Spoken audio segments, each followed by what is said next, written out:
tal amigos? Tengan ustedes muy buenos y cordiales días. Desde la ciudad de Huaraz, en la cordillera tropical más alta del mundo, el hermoso callejón de Guaylas, los saluda Guido Duarte Plata, dando inicio a nuestra edición correspondiente a hoy, sábado 4 de noviembre del año 2023. Pilar, muy buenos días. ¿Qué tal, Guido? Muy buenos días también a la audiencia que se da cita a partir de estos instantes y nos siguen a través de las redes sociales. Estamos a través de Radio San Sebastián, Radio Huaraz Informa, también estamos en Canal Eche, ABC TV, Canal 91, DKR TV 46.2 y lógicamente en nuestro espacio Conversando con el Pueblo.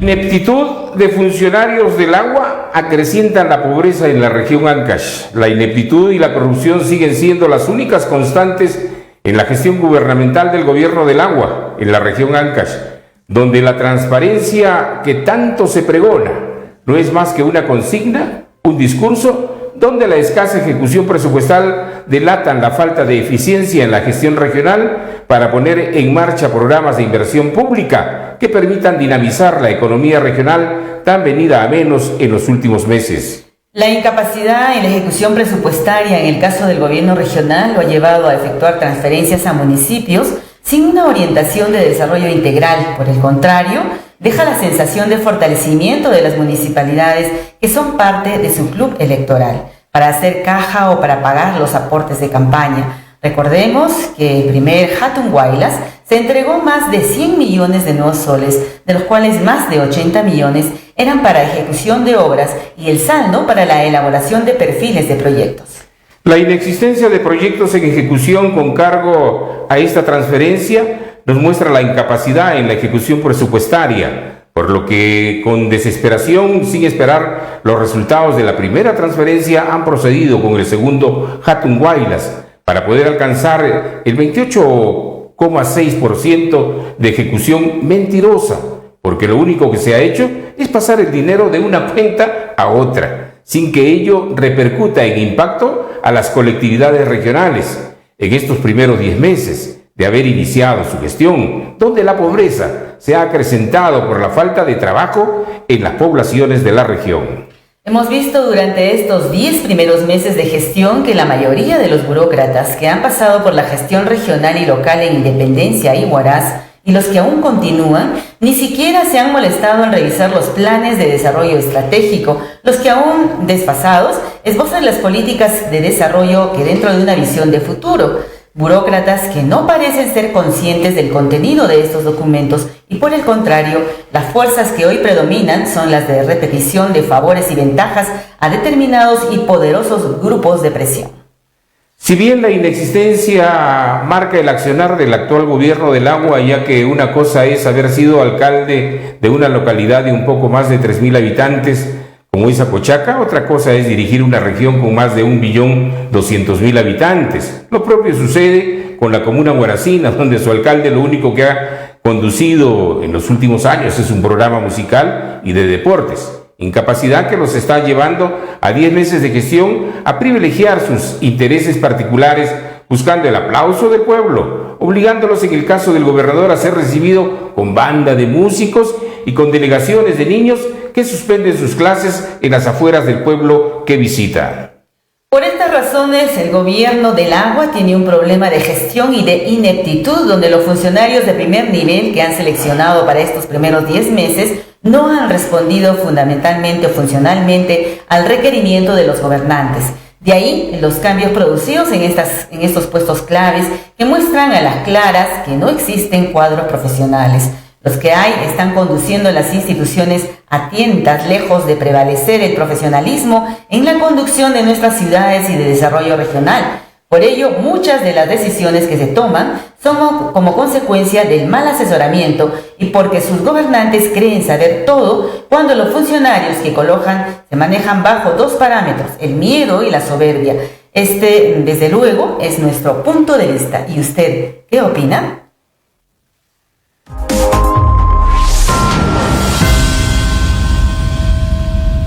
De gestión en los sectores de la administración regional. A un poco menos de 60 días de concluir el presente año, creemos imperativo iniciar una evaluación del cumplimiento de la función pública en cada uno de los sectores de nuestra región, para que el ciudadano sea el que apruebe o desapruebe la labor realizada por los funcionarios públicos y se les exija el cumplimiento de metas que nos hagan mirar hacia adelante, de frente al futuro, y no permanecer sentados mirando cómo se descalabran cada una de las instituciones donde solo impera el amiguismo o el pago de favores en la designación de funcionarios de confianza. Empezaremos con el sector educación, sector clave si es que pretendemos dar el gran salto de la competitividad regional. En este sector se cuenta con más de 20.000 maestros, todos ellos egresados de los institutos superiores pedagógicos públicos y privados, cuyo nivel no alcanza las expectativas deseadas para atender cerca de 250.000 estudiantes, de los cuales 45.000 son del nivel inicial, 108.000 del nivel primario y 87.000 corresponden al nivel secundario, quienes se forman todavía en algo más de 3.000 instituciones educativas en todo el ámbito regional, bajo la administración de más de 1.000 burócratas que conforman la Dirección Regional de Educación y, lógicamente, las 20 unidades de gestión local. Debemos remarcar que doña Nancy Eloísa Dolores Anaya se encuentra al frente de esta dirección regional que depende funcionalmente de la Gerencia de Desarrollo Social y que en estos 10 meses de gestión no ha sabido enfrentar los desafíos que demanda hoy la descentralización educativa. Producto de ello, no se ha avanzado en ninguno de los componentes que nos muestren como una región competitiva en el sector educación, sector fundamental para salir del atraso y los altos niveles de pobreza que se registran en la región Ancash. Para corroborar lo señalado, basta dar una mirada al índice de competitividad regional en lo que respecta al sector educación y nos encontramos con cifras que sí deben preocupar a los gestores educativos y sobre todo al gobernador regional. En el pilar educación, Ancash alcanzó el puesto 15, retrocediendo 5 posiciones respecto al INCORE en el 2018. Esto se acrecienta por el analfabetismo que registra 7.7% de la población, que nos ubica en el puesto 19, donde el rendimiento escolar en primaria alcanza el 8.2%, es decir que solo 8 niños de cada 100 logran los objetivos deseados, cifra que nos ubica en el puesto 18 a nivel nacional, mientras que en secundaria apenas hemos superado en 3 puntos, encontrándonos en el puesto 14 con 5.8%, cifra lamentable que nos refleja que solo 6 de cada 100 jóvenes logran los aprendizajes programados. Como puede verse, estas cifras resultan siendo escandalosas. Nos muestran que los bajos niveles de comprensión lectora y rendimiento en lógico-matemáticas, lo que evidencia por sí solo la ineptitud de los funcionarios del sector educación y de la Gerencia de Desarrollo Social, pese a que Ancash se ubica en la 7ª economía más importante del país, con un presupuesto público per cápita de 701 nuevos soles, pero con un gasto real de 845 nuevos soles, muy por encima del gasto que se realiza a nivel nacional. Por lo tanto, se estima en lo que resta del año las cosas no cambiarán por la falta de políticas regionales que acentúen un objetivo común de superación, donde los funcionarios públicos solo asisten a sus instituciones a calentar el asiento y cada vez reciben su remuneración mensual sin interesarles superar estos índices que en otras regiones han sido considerados como objetivo prioritario regional. Esto por la falta de visión de quienes están al frente de la gestión pública, indudablemente. Consideramos que si no se adoptan medidas audaces, teniendo como líderes a los directores de los centros educativos, nada se habrá hecho. Ellos deben ser los líderes para elevar la calidad de la educación, que debe concluir en la mejora de los aprendizajes mediante proyectos colectivos, pero con buenos liderazgos. De igual forma, debe propiciarse el incentivo a los docentes sobresalientes y a los alumnos que destaquen en sus materias. Solo así podremos ubicarnos en lugares expectantes que nos insufle el orgullo ancashino. De otro lado, se incrementan suicidios y embarazos precoces en jóvenes adolescentes. La pérdida de valores y la disfunción familiar son los coadyuvantes para que muchos jóvenes adolescentes de nuestra sociedad adopten por el suicidio, tema que debe ser de profunda preocupación para nuestras autoridades locales y regionales, que ha señalado recientemente el médico intensivista del Hospital Víctor Ramos Guardia, Carlos Loarte. Llamada de atención que busca que la prensa se interese en la difusión de valores, pero también en la exigencia de programas en los que intervengan nuestros adolescentes. Tragedias como las ocurridas en nuestra ciudad, así como en Chimbote, han vuelto a poner en el foco el suicidio en menores de edad. Los expertos sostienen que el confinamiento tras la pandemia 2021 es parte de la causa del malestar emocional y los problemas de salud mental de nuestros jóvenes y adolescentes. Los expertos sostienen que esta práctica se ha multiplicado exponencialmente en nuestra sociedad, por lo que llaman a que se pierda el miedo a hablar de suicidio con los jóvenes que lo necesiten y alertan del alto efecto imitativo en esta franja de edad. De otro lado, con total preocupación se percibe que en nuestra región se presencia la existencia de embarazos desde los 10 años de edad, teniendo una cifra en la región Ancash de un 13% de embarazos precoces, cifra que no ha disminuido en los últimos años y que por el contrario tiende a incrementarse. Las menores de edad que salen en estado de gestación se ven obligadas a dejar de estudiar por los problemas de no estar preparados para asumir esta responsabilidad, por lo que urge la implementación de planes de prevención, sobre todo en las áreas rurales de nuestra región. A esta preocupante situación se suma la falta de médicos en la atención primaria de la salud que está afectando directamente a la población y constituye un problema que se extiende por toda la región. Esta llamada de atención resalta la importancia de una acción rápida y efectiva por parte de las autoridades de los gobiernos locales y el propio gobierno regional. La inversión en recursos humanos y la contratación de profesionales de la salud son esenciales para garantizar que la población de Ancash reciba la atención médica necesaria de calidad que merece. La colaboración y el compromiso de todas las partes son cruciales para abordar esta situación crítica y mejorar la atención médica en la región. De otro lado, debemos de mencionar que también en el mes de octubre hemos tenido 2 celebraciones, las que concentraron la atención de nuestra población. Esta semana que pasó, como se ha hecho habitual en los últimos años, el mismo 31 de octubre hemos tenido 2 celebraciones que seguro seguirán por siempre en el debate. Lo cierto es que nuestras calles de la ciudad se vieron abarrotados por niños con sus disfraces celebrando esta festividad, pidiendo golosina como parte de la tradición que viene desde la época de nuestras abuelas y jóvenes que aprovechan la celebración para acudir a la fiesta de disfraces. Por otro lado, tenemos al Día de la Canción Criolla, que tiene como público mayormente a los adultos que celebran al Perú y a sus costumbres. Es un día en el cual nosotros como peruanos festejamos serlo, ya que somos un país con muchas riquezas, con buena música y buena gastronomía. Como parte de esta tradición, acudimos a visitar peñas y escuchar música criolla, lo cual justamente habla de historias basadas en nuestro país y sus costumbres, de las que muy poco o casi nada quedan en nuestra ciudad. A los niños hay que dejarlos en el desarrollo de su imaginación y que se diviertan como sientan la alegría de vivir. Y nosotros los adultos, pero que aún guardamos alma de niños, escojamos lo que más nos sienta cómodos y nos haga por lo menos una vez al año mostrar el desenfado que llevamos por dentro. No pediremos dulces, pero sí nos cantaremos un balsario. De repente tomaremos un buen pisco y comeremos nuestros ricos anticuchos. Yo no celebro Halloween. Yo canto con alma, corazón y vida, defiendo mi propiedad privada, aunque en el camino un mal paso haya dado. Siempre tengo un cariño bonito que me da su aliento. Mi vida siempre está lleno de ritmo, color y sabor. Y cada domingo a las 12 me echo una rica conversa con mi comadre Cocoliche. Tengo días que escucho las penas de otros y también les cuento cuando llora mi guitarra. Aunque alguna me haya dicho que nada soy, yo le digo, hoy huye de mí, porque como Rebeca, un día vendrás y me dirás, pero regresa, porque sin ti nada soy. Y así digas que somos amantes, yo te diré, saca la mano, y no te preocupes que de este secreto que tienes conmigo, nadie lo sabrá. Hoy me siento feliz porque celebramos el Día de la Canción Criolla en este lindo país y se llama Perú. Y si algún día me encuentro lejos de ti, siempre tendré añoranzas de amanecer en ti, porque esta es mi tierra y estoy enamorado de mi país. Y sobre ti mis huellas dejaré, y cuando llegue la hora me uniré en la tierra contigo, Perú.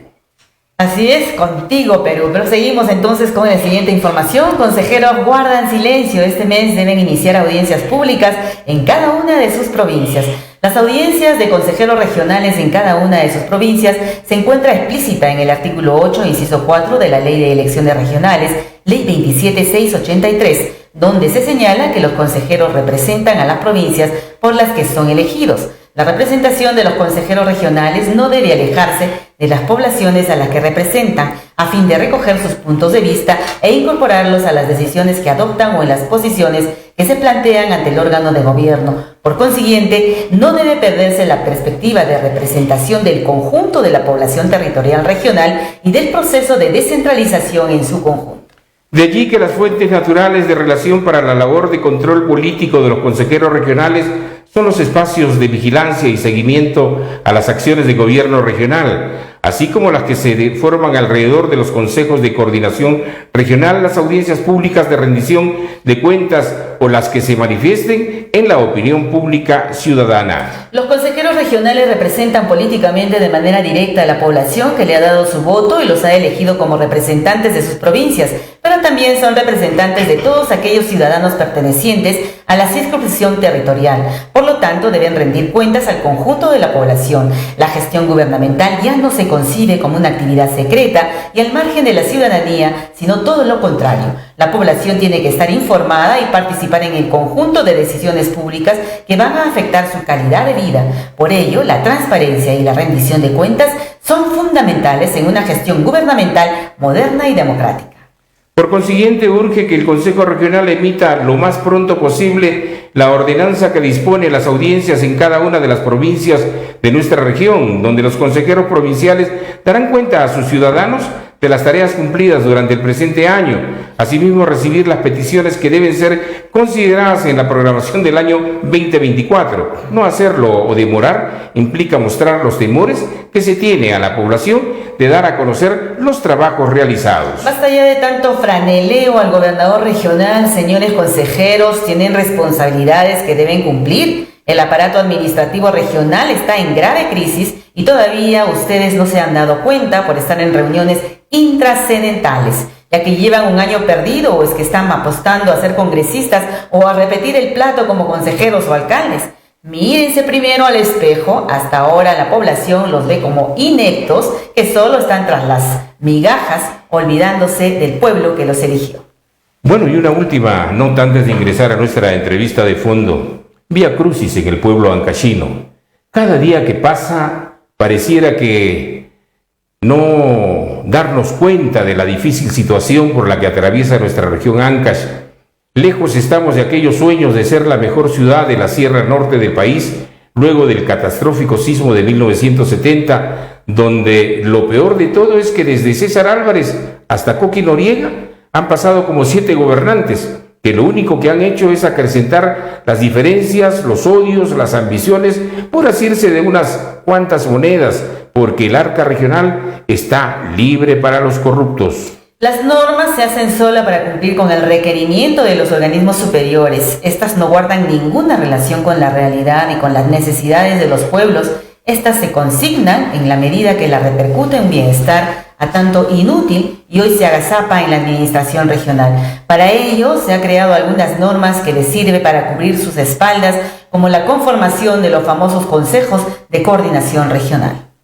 A propósito de ello, recientemente se ha emitido la Resolución Ejecutiva Regional 224-223 del 2023, fechada el 23 de octubre, para lo que se oficializa la representación de la sociedad civil, donde figuran algunos personajes de instituciones conocidas y la mayoría no se sabe qué han hecho en la vida para representar a la sociedad civil, pero así son las normas.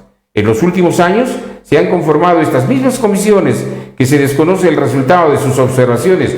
Todo hace suponer que solo sirve para avalar el trabajo de los inútiles funcionarios regionales. Por esta razón, les exigimos en la brevedad posible se dé a conocer en qué y cómo se ejecutará el presupuesto de 2.500 millones de nuevos soles que ha presentado el gobernador regional ante la Comisión de Presupuesto de la República. Nos gustaría saber cuáles serán los proyectos integradores que nos posicionen en una mejor ubicación dentro del índice de competitividad regional, teniendo en cuenta que somos la 7ª economía regional más grande del país, pero la más corrupta y la que menos proyectos ha ejecutado en estos últimos años.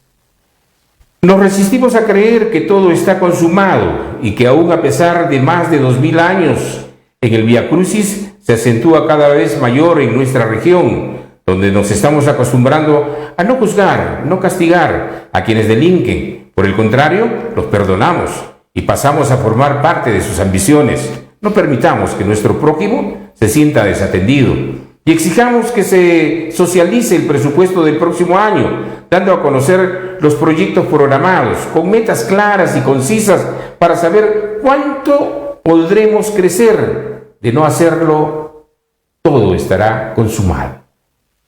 Bien, de esta manera estamos finalizando con el segmento importante que ustedes también sábado a sábado nos siguen, y ahora vamos a proseguir con la entrevista de fondo. Para esta oportunidad hemos invitado al psicólogo Luis Torres y hoy vamos a tratar un tema que lo hemos denominado ¿cuál es el estadio moral de nuestra sociedad?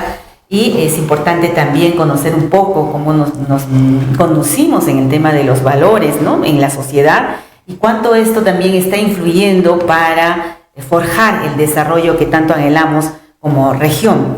Los estadios morales pueden definirse como estructuras de juicio o razonamiento moral, entendiendo el juicio moral como un proceso de reflexión orientado a dar respuestas a una situación que plantea un conflicto de valores. Bien, ahora está con nosotros el psicólogo Luis Torres. Le damos la bienvenida y le agradecemos también por haber aceptado esta invitación para participar con nosotros. Buenos días, bienvenido. Buenos días, estimada Pilar y estimado Guido. Gracias por la invitación. Bien, entonces iniciamos con la entrevista. Es bueno de repente empezar por el tema de los valores, ¿no?, que son los principios por el cual el ser humano se rige en la sociedad. Estos están de alguna forma debilitados, ¿lo vería usted de esta forma? Porque si bien es cierto, siempre cuando conversamos con Guido observamos que las autoridades que han sido electas, han sido elegidas, de repente no construyen el desarrollo que esperamos, y la población se golpea el pecho y dice, pero ¿por qué lo elegimos? Y es parte de nuestra decisión, ¿no? Entonces pasa esto también por un tema de valores, ¿qué es lo que está influyendo dentro de ello? Elegimos a quien nos representa. El problema de una democracia de bajo nivel o de baja graduación cultural es que vamos a elegir no lo mejor dentro de la sociedad, sino por lo menos lo promedio, lo que más nos refleja. Como años atrás tuvimos un presidente que era acusado de ser borracho, y tenemos una población cuyo consumo de alcohol es bastante alto. Entonces, de una u otra forma, empatizamos más o nos vemos reflejados en alguien que, si bien luego podemos juzgar, en su momento es con quien nos identificamos. Entonces, claramente hay una desatención a la formación de valores, y eso tiene mucho sentido porque al ritmo actual en el que esta lógica del capital, que tiene que ver con generar más plata, implica, por ejemplo, la desatención de los hijos. Hay un montón de jóvenes en nuestra sociedad, y seguramente esto se repite a lo largo del país, incluso en Sudamérica y otros países de cultura occidentalizada. Los hijos pasan horas solos en casa, porque los papás tienen que trabajar.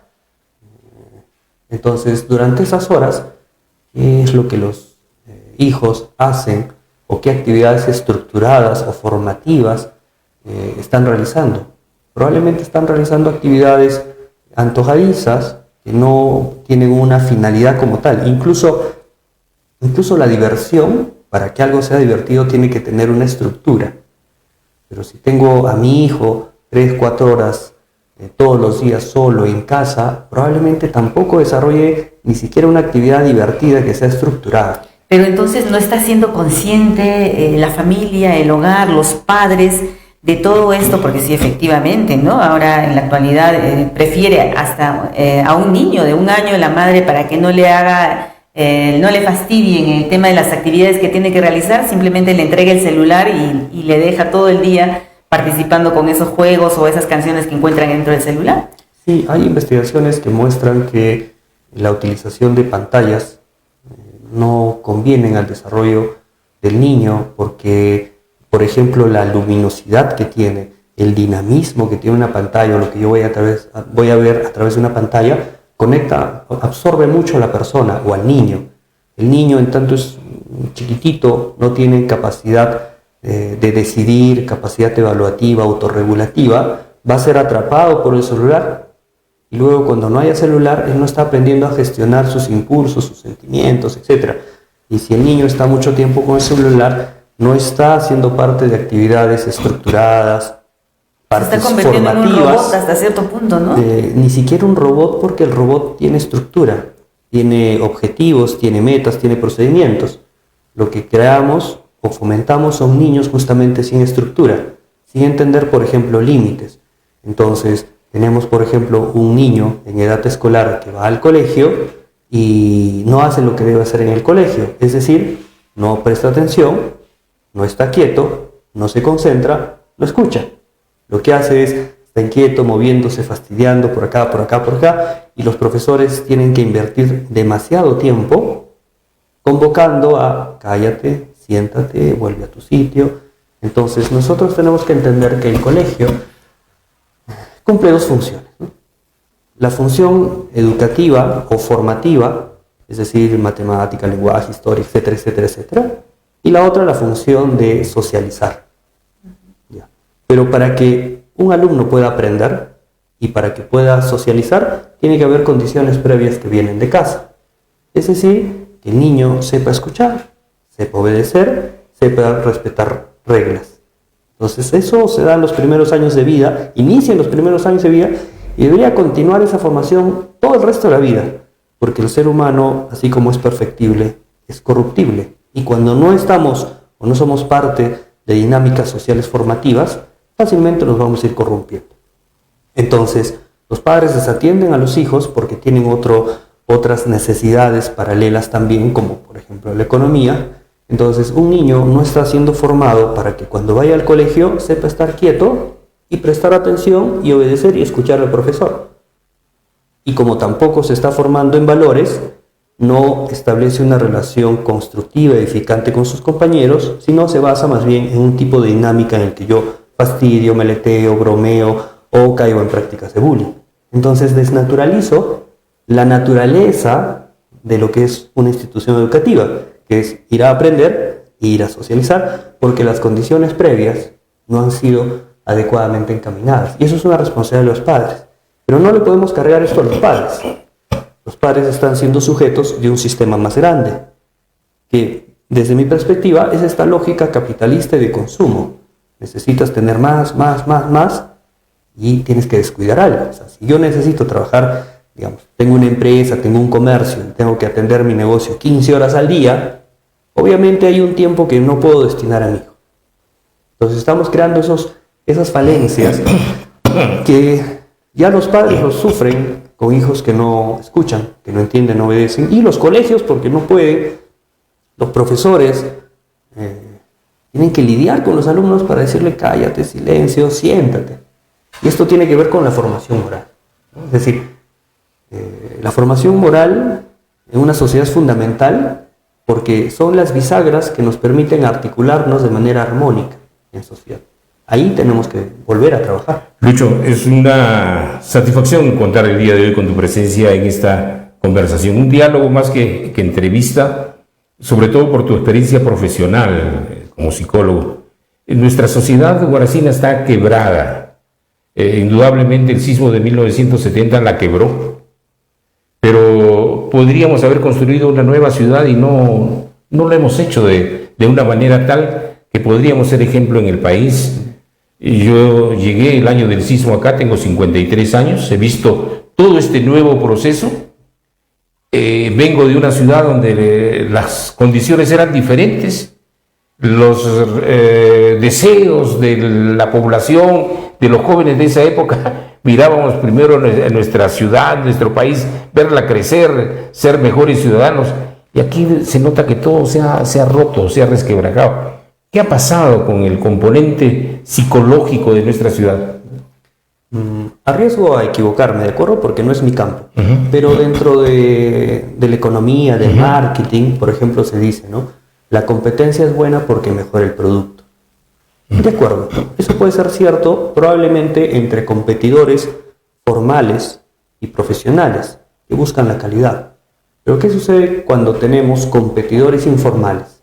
No necesariamente el producto mejora, al contrario, se deteriora más porque buscas aminorar precios, buscas la informalidad, o sea, buscas ganar más plata dando menos o precarizando tu producto. Entonces, ¿qué tenemos? Competidores más informales, más improvisados, que se saltan las reglas. O sea, la competencia no siempre es buena. Creo que la competencia es buena en tanto que hay una formación humana que comprende que hay elementos que son importantes, como por ejemplo la calidad, el cuidado del otro, el respeto, la formalización.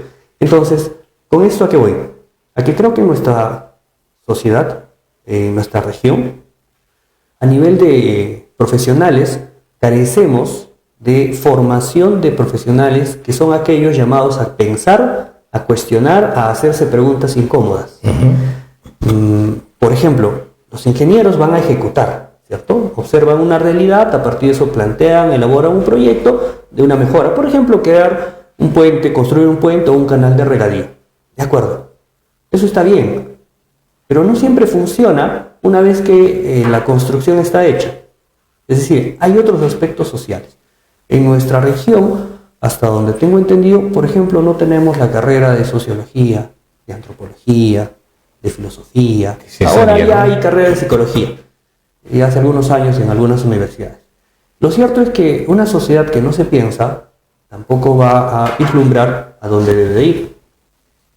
Es por eso que hemos perdido líderes acá en nuestra región. No hay líderes en Huaraz. Claro. Entonces, si nosotros comenzáramos a pensar en necesitamos gente cuya función sea pensar, no crear, no ejecutar, no irse al acto, pensar, cuestionar, ponernos en aprietos, porque desde ahí comenzamos a pensar, oye, claro, esto, ¿qué más necesitan? Por ejemplo, nosotros estamos siempre rondando la idea de progreso, de desarrollo, pero esta idea de progreso y desarrollo, ¿desde dónde la tomamos? ¿Desde qué concepción? Por ejemplo, si tomamos la idea de progreso... Te corto y si no somos parte incluso, ¿no? Porque Huaraz se ha caracterizado por tener no la gente propia del lugar, sino gente que ha de alguna forma llegado de otros lugares, ¿no? Y de repente tampoco no lo hace parte de su cultura, parte de su tradición, y entonces todo eso también puede influir para que la gente que ahora es parte de la población huaracina, ancashina, no pueda hacerse escuchar, como lo dices, no tenga una voz, de hasta cierto punto no se cuestione y no aporte con pensamientos que sean propositivos. Creo que Huaraz esencialmente es comercial. Y en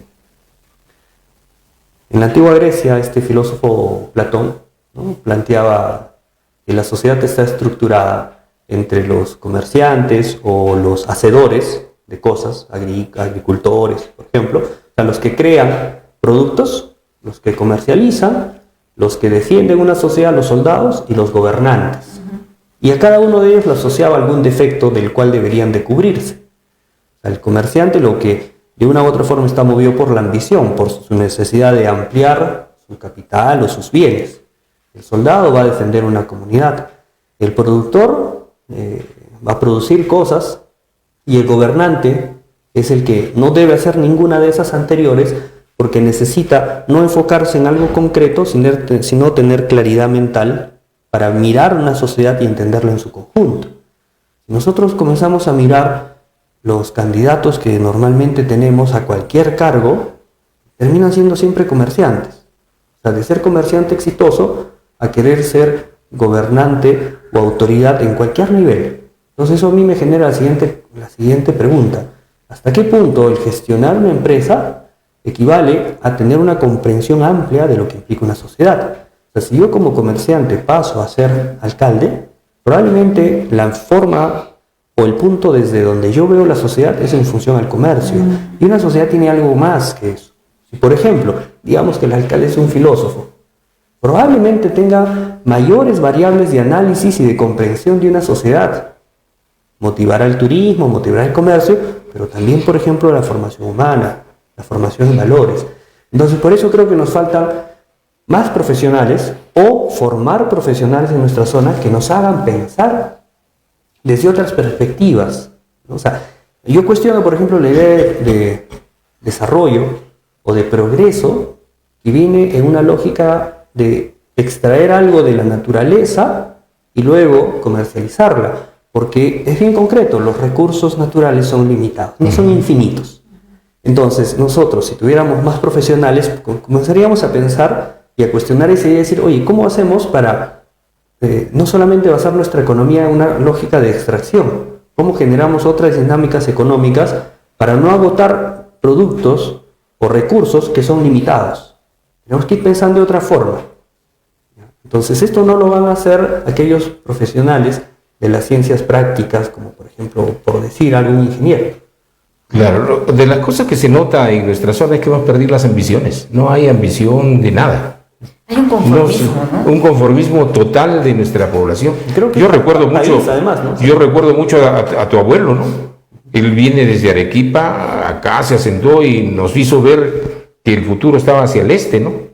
Y hasta eso hemos perdido. Durante años, ha luchado como 30, 40 años, hasta el día que partió a la eternidad, sobre esa carretera que hoy en día ya nada que ver.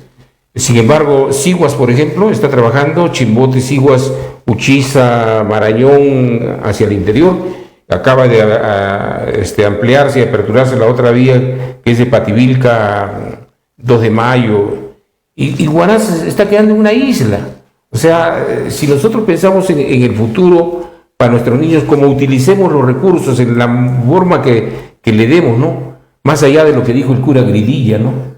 Entonces, pareciese que un poco nos ha congelado nuestras nieves epiternas el cerebro, no hay ambiciones. Creo que no tenemos tampoco una visión como país. Claro. Nosotros en este momento hacemos una encuesta formal o informal y preguntamos ¿a dónde va el país? O sea, ¿cuál es la política o la visión que tenemos como mundo? No hay. Básicamente dedicamos nuestro discurso a temas circunstanciales. No es como el chileno, ¿no? Hasta Arequipa, dice. ¿No? Entonces creo que como región y como la calidad no tenemos eso. Por eso, otra vez, necesitamos al pensante. Al pensante. Al que cuestiona, a ese que estropea lo que ya se está desarrollando porque lo cuestiona y hace ver apertura, nuevas perspectivas que ayudan a enriquecer lo que se esté haciendo. Entonces creo que ahí tenemos una debilidad. El ciudadano de a pie todos los días está metido en su rutina de tener que trabajar, ahorrar, construir su casita, pagar un préstamo, qué sé yo. Pero no le podemos demandar al individuo que resuelva algo que es macro y que más bien a él lo absorbe. Pero al margen de la formación de profesionales que es tan necesaria en estas ramas sociales, la misma población ha perdido su vínculo. Yo recuerdo que antes habían los prornatos, a través de los prornatos se reunían los vecinos, veían la manera de mejorar su barrio, de arreglarlo, habían actividades sociales, deportivas y de todo, en función de ello. Eso también se ha perdido. Sí, de hecho es un fenómeno global del mundo occidental, porque la lógica capitalista lo que hace es individualiza al ser humano y lo aísla de su comunidad. Es decir, es la búsqueda del bien personal en sacrificio de la búsqueda del bien común. Décadas atrás, de forma espontánea, nosotros pensábamos que el bien individual dependía de la búsqueda del bien común. En cambio ahora dejamos de lado el bien común y nos centramos en el bien individual. ¿Qué significa? Por ejemplo, de una forma bien concreta, yo tengo 2, 3 bolsitas de basura que he reunido en mi casa, he limpiado, he hecho una cosa así, y voy y lo saco a la calle en una hora que no debo. Estoy pensando en mi bienestar y en mi comodidad, pero dando no la del espalda resto, ¿no? a la armonía de una sociedad. Pero no saco mi basura si, por ejemplo, por ahí está mi vecino o alguna autoridad. Me oculto un rato, espero que se vaya y voy y lo saco. O lo saco despacito o a una hora donde nadie me va a ver. Es decir, tenemos una moralidad que se basa en buena parte en la aprobación o desaprobación de los otros sobre mis actos y una moralidad que se basa en mi conveniencia. Si me conviene es bueno, si no me conviene es malo. Y una sociedad no funciona así porque las perspectivas individuales pueden ser incluso hasta contradictorias. Pero en ese aspecto, ¿cómo cambiamos? Si bien es cierto, a nivel ya hace varios años las instituciones educativas han visto por conveniente contratar el apoyo, el aporte de los psicólogos, por ejemplo, en las instituciones educativas. Hace poco hablábamos dentro el editorial, dentro del análisis de la información, de los casos de suicidio que se está presentando en nuestra juventud, ¿no? En nuestra niñez en algunos casos. ¿Cómo revertimos? Si bien es cierto, vemos que ya en los colegios ya está habiendo también un apoyo hasta cierto punto de un especialista, pero sin embargo sigue creciendo el tema del suicidio en mayor número, ¿no? La línea tiene que ser en buen grado preventiva, ¿no? Es decir, ¿qué preferimos? ¿Hospitales más grandes o menos enfermos? Menos enfermos. Entonces, ¿cómo yo logro que haya en una sociedad menos personas que psicológicamente estén en sufrimiento? Generándoles un estilo de vida o promoviéndoles o haciéndoles, cultivando sus criterios, sus perspectivas, su punto de vista, su cultura, para que la persona voluntariamente elija un estilo de vida más saludable, que no lo lleve al estrés, a la tensión, a la depresión. Pero esto también va con el tema que mencionabas hace un momento, ¿no? O sea, los padres de familia tienen un rol importantísimo, ¿no? Sin embargo, vemos hasta cierto punto que se quieren desligar de ese rol que tienen dentro del hogar y de la familia por las múltiples ocupaciones que se tienen, ¿no? Entonces, ¿cómo lograr que nuevamente el padre se identifique más con la atención hacia al hogar, hacia la familia, hacia los hijos? Y también sumar esto con el aporte de la educación, del colegio, de la institución, ¿no? No sé por dónde va la solución. ¿Por qué? Siempre en un problema hay muchas variables, ¿no? Esto de que hace esto y el tema se resuelve, no, nunca funciona, ¿no? Siempre son muchas variables. O sea, hay un tema macro, que es la lógica del progreso individual, que implica el tener que trabajar más tiempo del que debo y descuidar a mi familia. Ya, yo como le digo a un papá, oye, deja de trabajar más tantas horas y atiende a tu hijo, si me dice, oye, tengo un préstamo en el banco, tengo una hipoteca, si no trabajo, no logro esto. O sea, hay circunstancias que atrapan al individuo. Entonces yo pienso que es muy importante pensar una política como país. ¿Cómo hago? ¿Cómo aseguro? Por ejemplo, hay varios programas sociales que en gobiernos nacionales anteriores comenzaron a promocionarse. Entonces, por ejemplo, para que yo le dé a un padre una subvención, un dinero de 200 soles mensuales, ese padre tiene que cumplir con llevar a su hijo a sus vacunas, con que su hijo asista al colegio siempre y con que su hijo, por ejemplo, apruebe. Entonces, yo creo que la lógica podría ser por ahí. Mira, te doy cierto beneficio, pero a cambio tú tienes que lograr o cumplir con estas responsabilidades. Creo que por ahí podría haber... Mira, sobre ese tema, yo he tenido la ocasión de estar en dos oportunidades por el interior, porque lo que estamos hablando lo estamos enfocando de repente en ciudades grandes, ¿no? Pero el interior, las cosas son muy atroces, ¿no? Yo he estado por Rapayán y he visto que las niñas se embarazan de 10 años, 10, 11 años. Y es una satisfacción que se embaraza porque va a recibir un bono del Estado, 200 soles.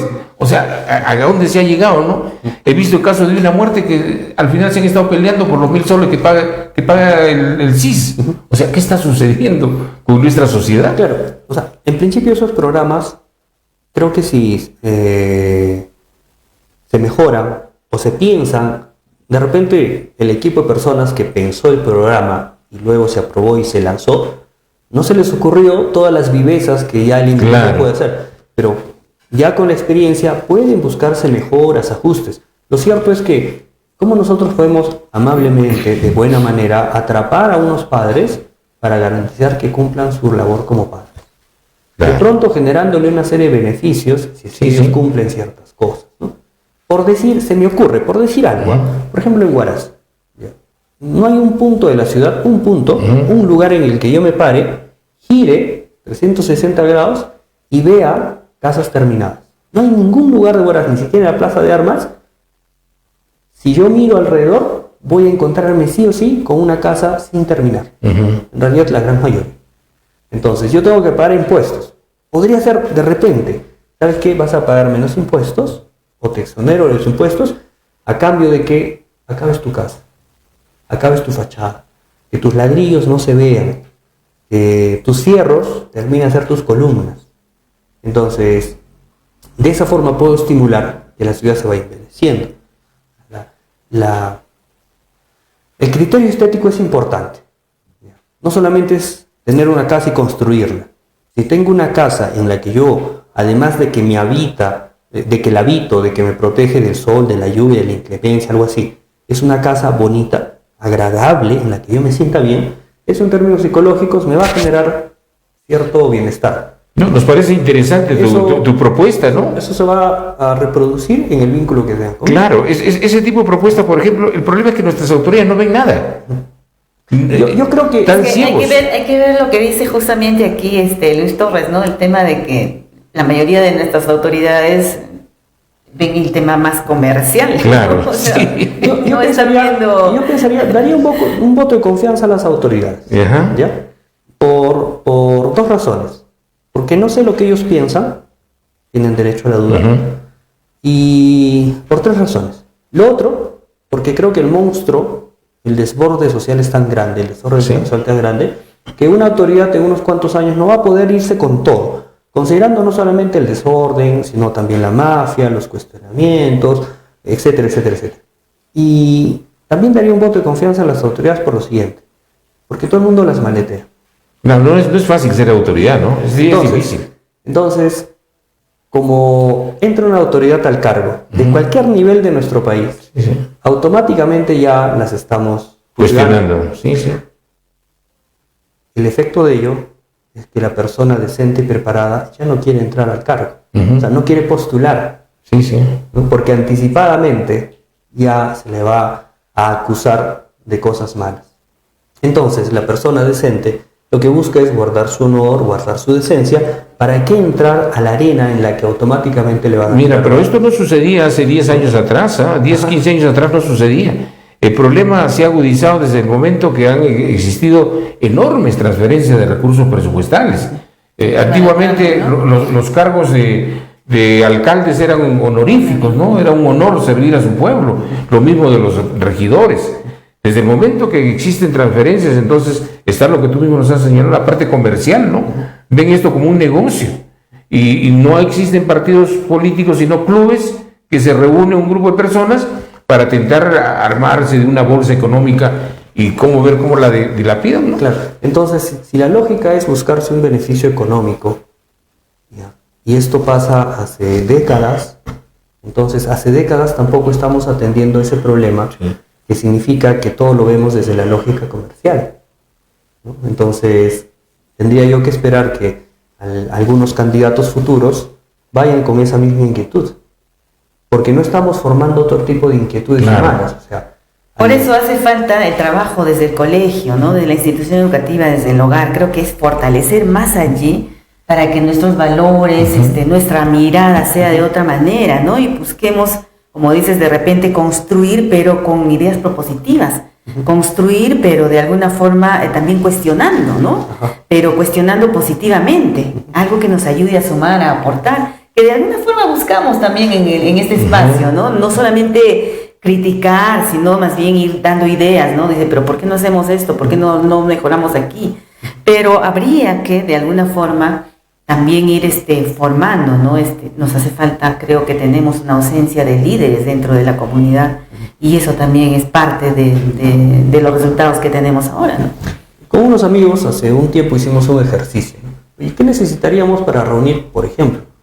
Para la Municipalidad de Huaraz necesitaríamos alrededor de 30 personas, un equipo de 30 personas, si se quisiera hacer un gobierno municipal bueno o muy bueno.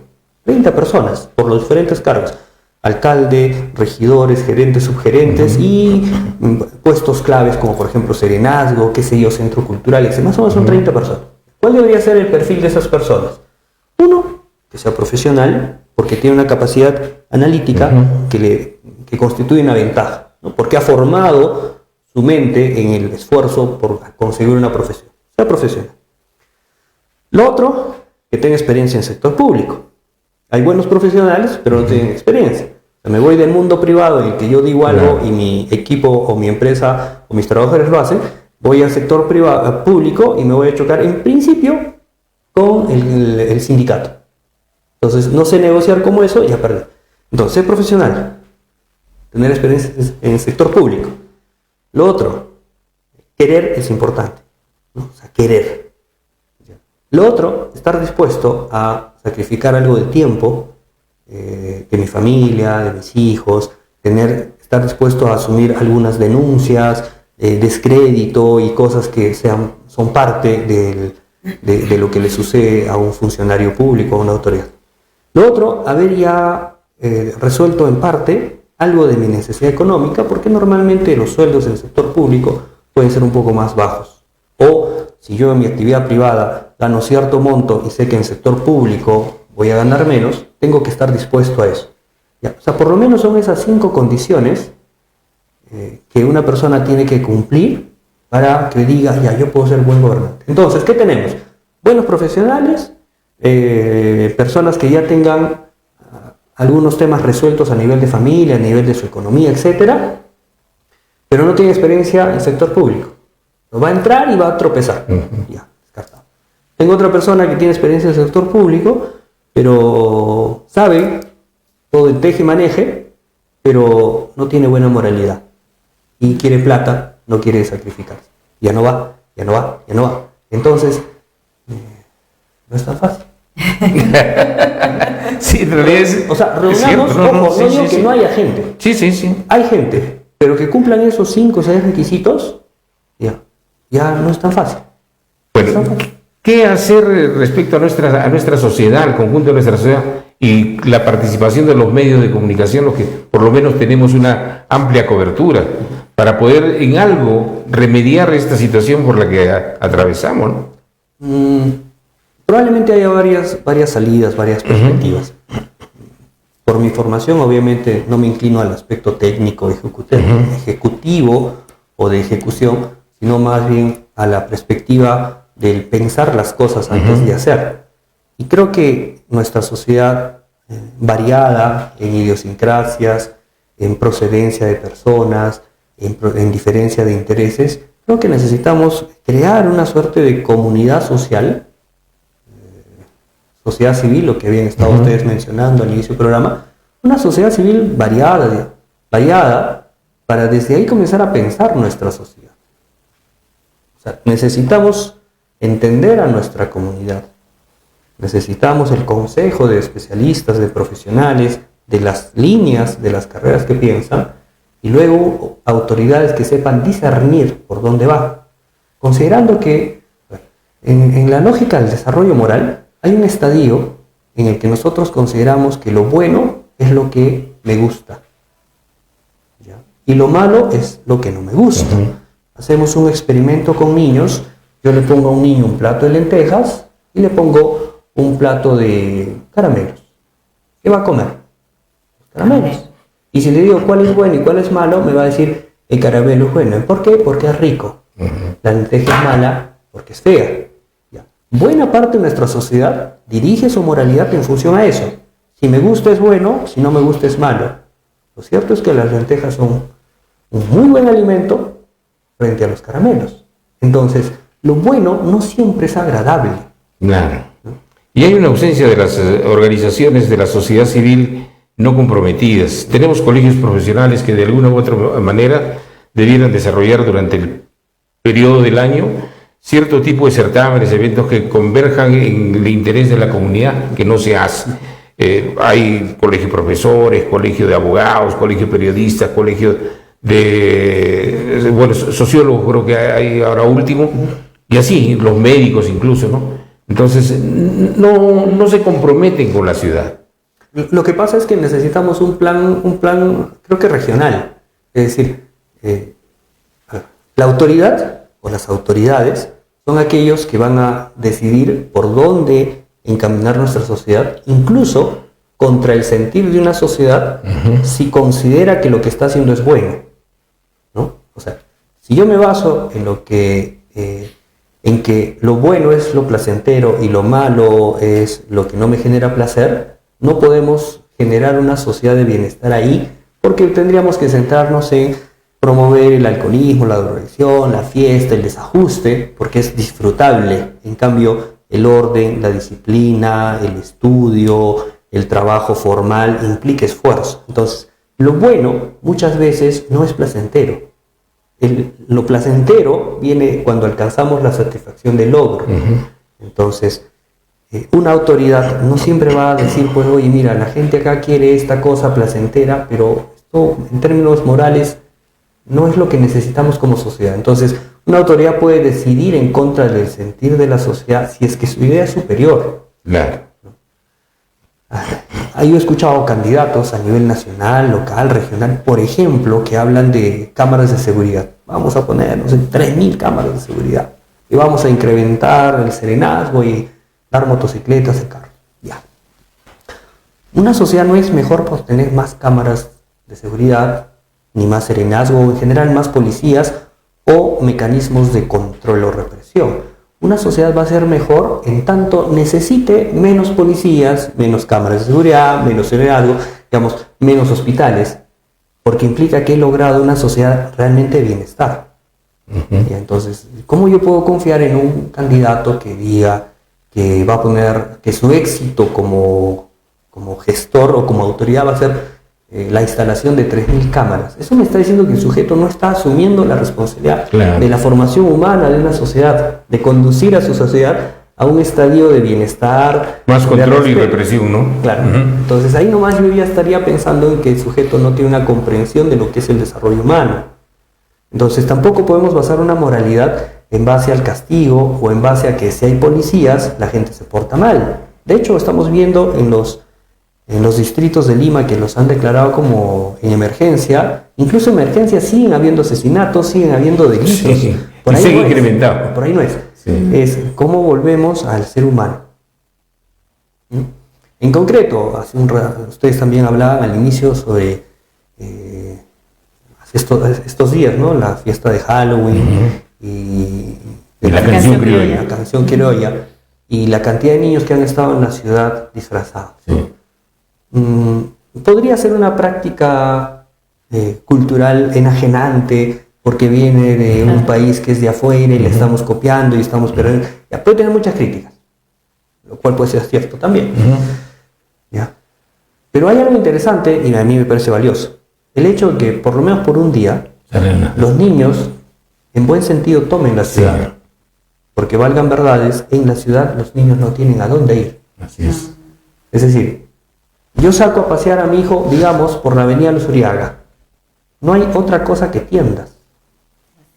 Entonces, mi paseo no puede consistir en ver productos en venta. O sea, el comercio está bien, pero solo de comercio no se alimenta un ser humano. No tenemos parques.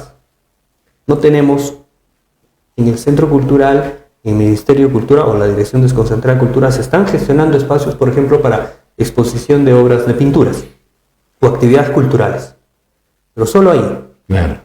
¿No? Pero no tenemos otros centros de recreación. Es casi como que todo está condicionado a la transacción, compro algo para tener satisfacción. ¿Okay? Estamos llegando ya a la hora final. En realidad es un tema amplísimo, es lindo hablar sobre esto, sobre todo, como te decía, nosotros estamos preocupados porque los cerebros están congelados. En Huaraz tenemos que despertarlos.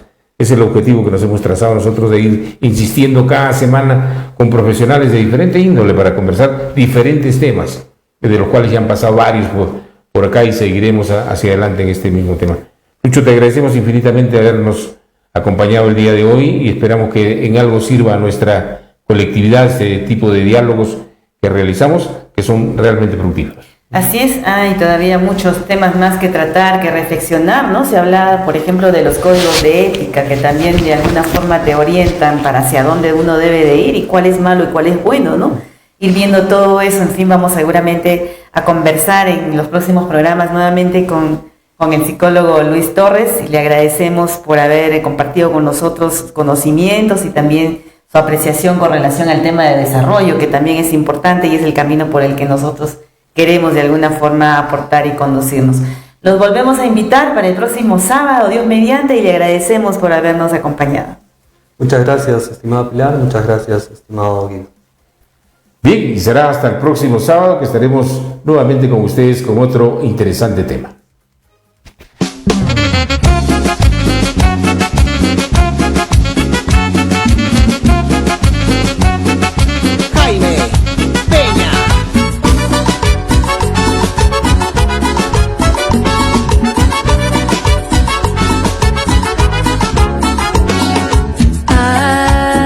Dueles Perú, me siento igual que tú. La corrupción de cada día ya llega la coronilla. Ya estoy cansado de sus mentiras, corruptos de porquería. Con la vacuna la misma historia, el más vivo gana ahora. Ya es necesario poner un alto a esta conchudez, a esta conchudez. Deja de robar a tus hermanos, Perú, dense la mano y paremos este abuso, por favor. Deja de robar a tus hermanos, Perú, dense la mano y paremos este abuso, por favor. Lárguense corruptos, mi país no merece brutos ni ladrones con disfraces, ya me causa, no la manches. Infórmense, señores, antes de las elecciones, no volvamos a caer en el mismo juego. Ay Dios, en el mismo juego. Deja de robar, deja de robar. Deja de robar, deja de robar. Ay, me dueles, Perú. Me siento igual que tú. Pueblos jóvenes olvidados por gobiernos desadaptados, que solo les importa la plata, eso es típico de ratas. Contagiados la mayoría, eso es pan de cada día. Y es necesario poner un alto a esta conchudez, a esta conchudez. Deja de robar a tus hermanos, Perú, dense la mano y paremos este abuso, por favor. Deja de robar a tus hermanos, Perú, dense la mano y paremos este abuso, por favor.